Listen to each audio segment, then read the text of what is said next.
In the frozen north of the ancient world, among the fjords, mountains, and endless forests of Scandinavia, a terrifying prophecy was whispered for centuries. A prophecy about the end of the world. Not a quiet ending, not a slow fading into darkness, but a final war. A battle so catastrophic that gods, monsters, and giants would destroy each other. The Vikings called this event Ragnarök, the twilight of the gods. According to Norse myth, even the gods could not escape their fate. Not the wise king of the gods, Odin, not the thunder-wielding warrior, Thor, not even the trickster who would betray them all, Loki. Because when Ragnarök begins, the world itself will burn. Long before Ragnarök, the universe of Norse mythology was held together by a giant cosmic tree. This tree was called Yggdrasil. Its branches stretched across the heavens, and its roots reached into the deepest realms of existence. Connected to this tree were 9 worlds. Among them were Asgard, the home of the gods, Midgard, the world of humans, and Jotunheim, the land of giants. The ruler of Asgard was the powerful god Odin, a god obsessed with wisdom. So obsessed that he sacrificed one of his eyes to drink from the well of knowledge. But Odin's wisdom revealed something terrible, a prophecy. A prophecy that one day, the gods would die. At the center of the coming destruction stood a dangerous figure, the trickster god, Loki. Loki was clever, unpredictable, and capable of both helping and betraying the gods. But Loki's children would become the greatest threats to the universe. The first was a monstrous wolf, Fenrir. The gods feared the beast's growing power, so they tricked Fenrir into being chained with a magical binding called Gleipnir.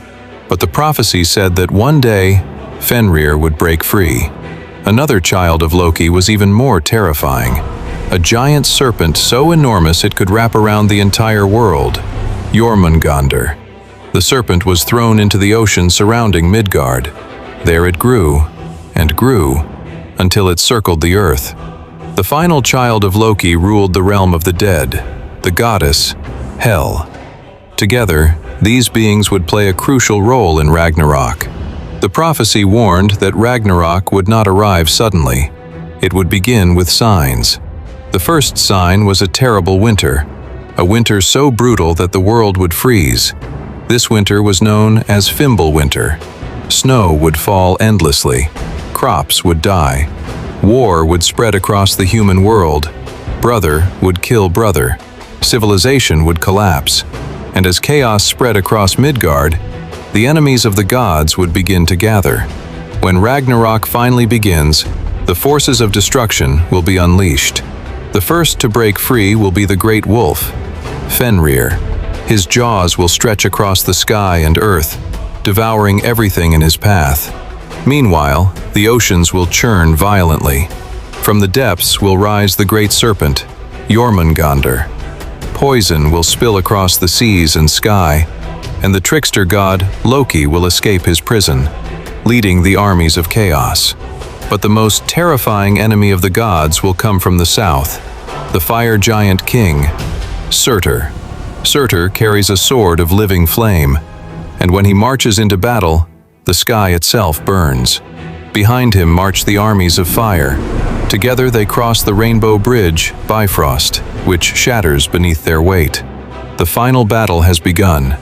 The battlefield of Ragnarök is called Vigrid. Here the gods and monsters clash. Odin faces his destiny, the great wolf Fenrir. Despite Odin's wisdom, despite all his preparation, Fenrir devours the king of the gods. But Odin's son, Vidar, avenges him, tearing the wolf apart. Meanwhile, Thor faces his eternal enemy, the world serpent, Jörmungandr. The battle shakes the heavens. Thor finally kills the serpent, but he walks only 9 steps before collapsing from its deadly poison. Both die together. As the battle ends, the fire giant Surtr fulfills the final prophecy. He sets the world ablaze. Flames consume the earth. Mountains collapse. The seas rise. The great tree Yggdrasil trembles, and the old world disappears in fire. But Ragnarök is not only destruction, it is also rebirth. After the flames fade, the earth rises again from the sea, green, peaceful, renewed. A few gods survive, the sons of Thor, the sons of Odin, and 2 humans emerge from hiding. They will repopulate the world. A new age begins. For the Vikings, Ragnarök was not just a story, it was a reminder that even gods cannot escape fate, that destruction is part of the cycle of existence, and that after every ending, a new world can rise. The twilight of the gods was only the beginning.